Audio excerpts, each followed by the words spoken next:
Hello. In this lecture I am going to discuss uses of the various bases of power. So let us begin our discussion.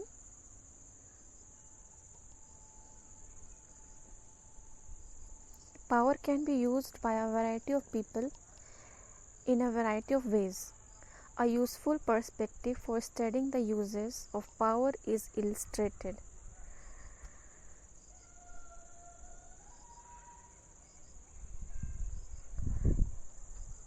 First, let us discuss the different power uses.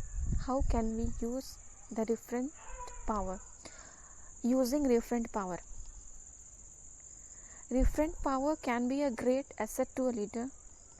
Leader can develop and maintain referent power through the following activities. First, the subordinate fairly, to treat subordinate fairly and equitably. Second, defining the subordinate's best interests. Third, demonstrate sensitivity to the needs and feelings of the subordinates. Next, using expert power. How expert power is used? Expert power can also be of considerable help to the leader in achieving subordinate acceptance. To reach and hold a high level of expert power,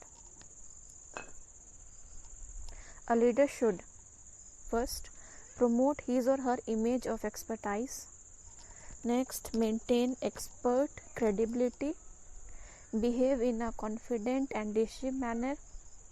Next, keep informed and up to date. Next, recognize the concerns of subordinates.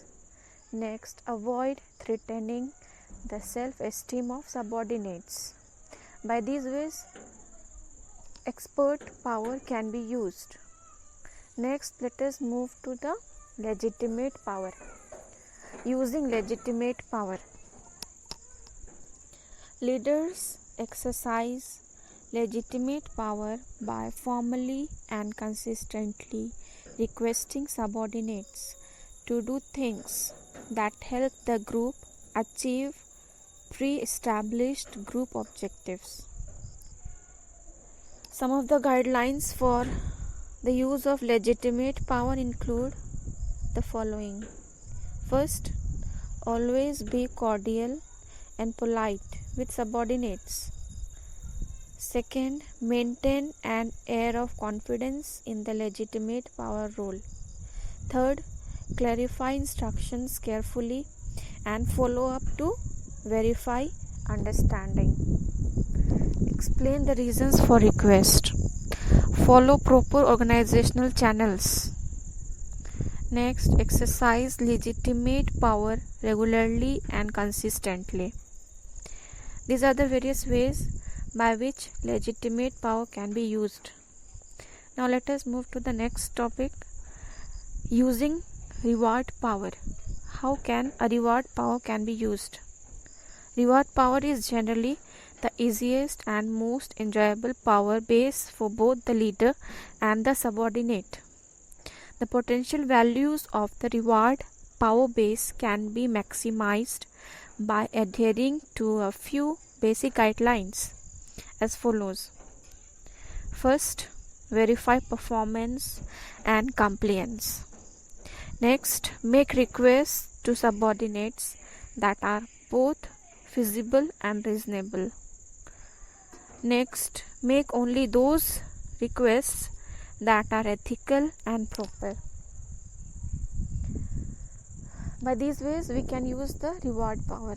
Now let us move to the next power, that is coercive power. How can we use coercive power? Coercive power is the most difficult and unpleasant power to administer. The use of coercion is almost certainly going to cause some resentment, and in some cases it can result in large scale resentment. Every time coercive power is utilized, the leader must recognize that resistance is the most common outcome. To minimize the amount of resistance and to nurture compliance, the leader must be sure that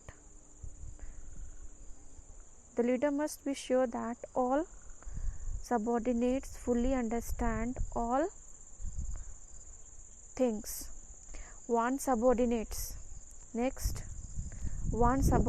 before punishing them.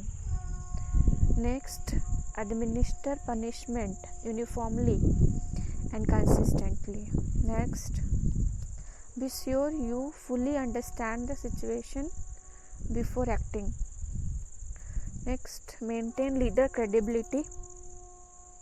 Next, always punish in private. So these are the ways by which a manager can use his coercive power. When managers, especially inexperienced managers, attempt the use of coercive power, they should use great care to minimize the many negative consequences of the action. In giving punishment, the manager is in danger of winning the battle but losing the war.